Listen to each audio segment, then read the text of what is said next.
The first time I heard about the screams, I dismissed it as nothing more than teenage gossip. Kids have always loved spinning ghost stories to scare themselves, and the abandoned railroad tunnel on the outskirts of Millhaven was the perfect setting for one.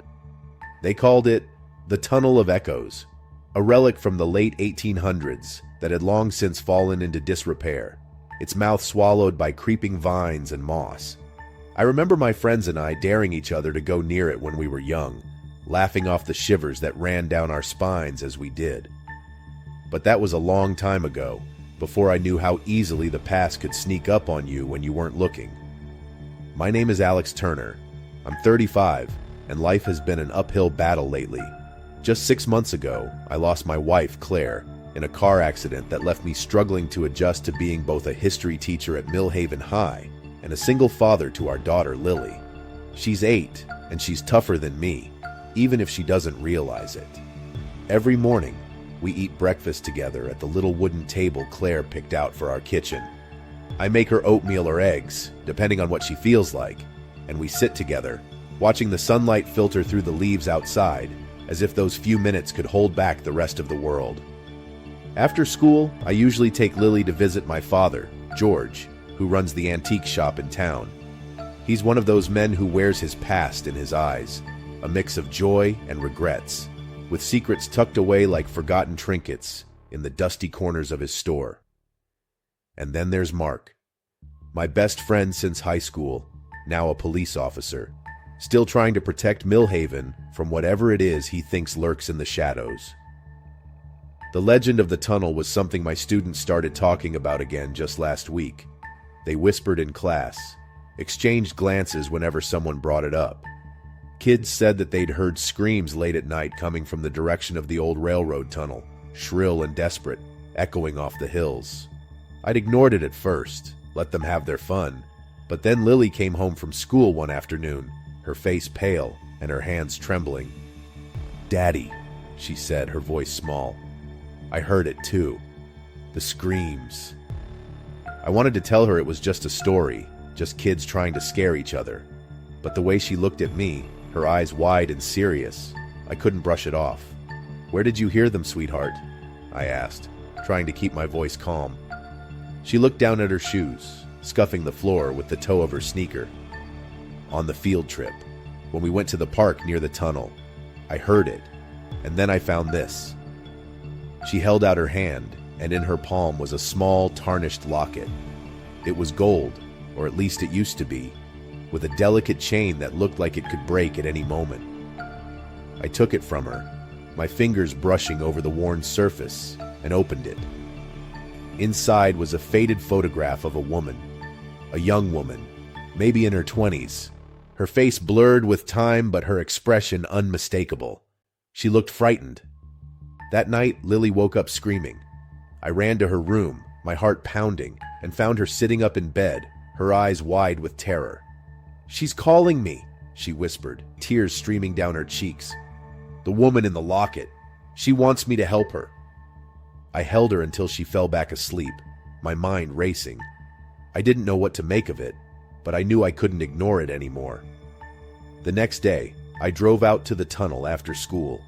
The sun was setting, casting long shadows across the foothills, and the air had that chill that comes with the end of summer. I parked my car at the edge of the gravel road and walked the rest of the way, the crunch of stones under my feet the only sound. The tunnel loomed ahead, dark and foreboding, the entrance almost hidden by the overgrown foliage. I hesitated for a moment before stepping closer, peering into the blackness. That's when I saw them. 2 cars, parked just off the road, half hidden by the trees. Unfamiliar cars, their windows tinted dark. My gut told me to turn around, to get back in my car and go home, but curiosity pulled me forward. I needed to know.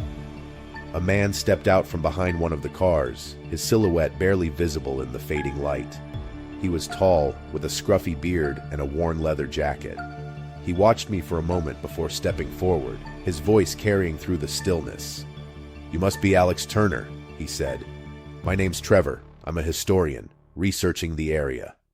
His smile didn't reach his eyes, and something about him made the hairs on my neck stand up. I nodded, not trusting myself to speak. He gestured toward the tunnel. There's a lot of history here, you know. Dark history. People don't like to talk about it, but it's there, if you know where to look. I wanted to ask him more, but before I could, he turned and walked away, disappearing into the shadows. I stood there for a long moment, staring after him, before finally turning back to my car. As I drove home, my mind was racing. Who was Trevor, really? And what was he doing out there, near the tunnel, with those cars? The next day, I mentioned the encounter to Mark. We were sitting in the break room at school, sipping coffee. He went quiet, his face tightening. "Alex, listen to me," he said, his voice low. "You need to stay away from that tunnel. There's stuff going on there that you don't want to get involved in. Just trust me on this." I frowned, confused. "What do you mean? What kind of stuff?" He shook his head. "I can't say. Just promise me you'll stay away, for Lily's sake." That night, I went to see my dad. The antique shop was closed, the lights dim, but he let me in, his face lined with worry. I told him about the tunnel, about the screams, about Trevor. He sighed, rubbing a hand over his face. "There are things, Alex," he said, his voice heavy. "Things that this town has kept hidden for a long time. The tunnel? It's not just a place. It's a symbol, a reminder of things that should have stayed buried." "Like what?" I pressed. He shook his head.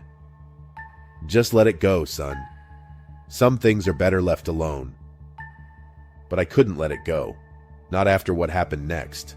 It was a Thursday evening and I was grading papers at the kitchen table when I realized the house was too quiet. I called out for Lily, but there was no answer. Panic rose in my chest, and I searched the house, my heart pounding. She was gone. I ran outside, calling her name, my voice echoing down the empty street. I was about to call Mark when I heard it, a faint sound, coming from the direction of the tunnel. I drove faster than I ever had before, my hands gripping the steering wheel so tightly they hurt. When I got there, I saw her, Lily, standing at the entrance to the tunnel, her eyes blank, her face pale. I jumped out of the car, running to her, pulling her into my arms. "Lily," I cried, "what are you doing here?" She looked up at me, her eyes wide and empty. "She called me," she whispered. "The woman, she needs help."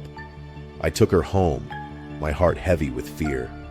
I knew then that I couldn't ignore it anymore. Whatever was happening, it was real, and it was dangerous. I called Emma, a colleague at the school and someone I trusted more than anyone. She came over that night and we sat at the kitchen table, the locket between us, its chain glinting in the dim light. "We need to figure this out," I said, my voice trembling. "I can't let anything happen to Lily." Emma nodded, her eyes serious. "We'll figure it out, Alex. Together." The next few days were a blur of research and late-night conversations. Emma and I pored over old records, newspaper clippings, anything we could find about the tunnel and its history. We discovered that the tunnel had been used in the late 1800s as a route for smuggling, not just goods, but people. There were stories of disappearances, of people who had gone into the tunnel and never come out. And then there was Trevor. He wasn't a historian. He was the leader of a group that had been using the tunnel to smuggle stolen artifacts, and Mark, my best friend, had been helping him, using his position in the police department to cover their tracks. It felt like a betrayal deeper than anything I'd ever known. Mark, the guy who'd been my friend since we were kids, the one who'd been there for me after Claire died, he'd been lying to me. And my father, keeping secrets, trying to protect me, but only making things worse. The weight of it all was crushing, but I couldn't let it break me. Not for Lily's sake. Emma and I gathered everything we had. Evidence, photographs, recordings. We went to the authorities, not the local police, but federal agents.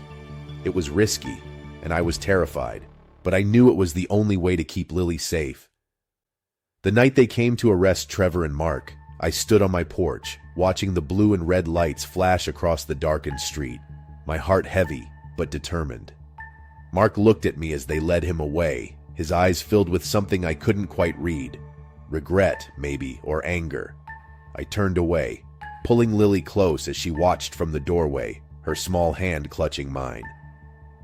The days that followed were a blur.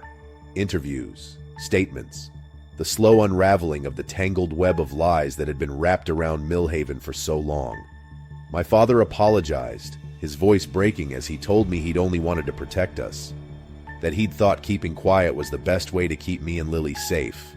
I forgave him because what else could I do?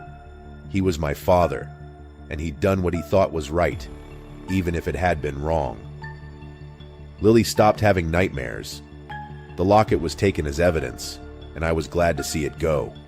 The tunnel was sealed off, the entrance blocked, and the town began to heal. It wasn't easy. Trust had been broken and the scars ran deep, but there was a sense of hope, a feeling that maybe now we could move forward. Emma became a constant presence in our lives, her warmth and strength something I hadn't realized I needed.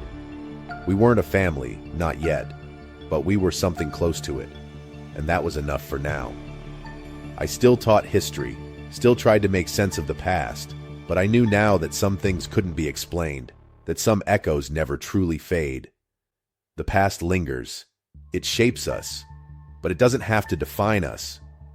And as I watched Lily play in the yard, her laughter ringing out in the crisp autumn air, I knew that we were going to be okay. The darkness had tried to take us, but we'd found our way back to the light, and that, I thought, was all that really mattered.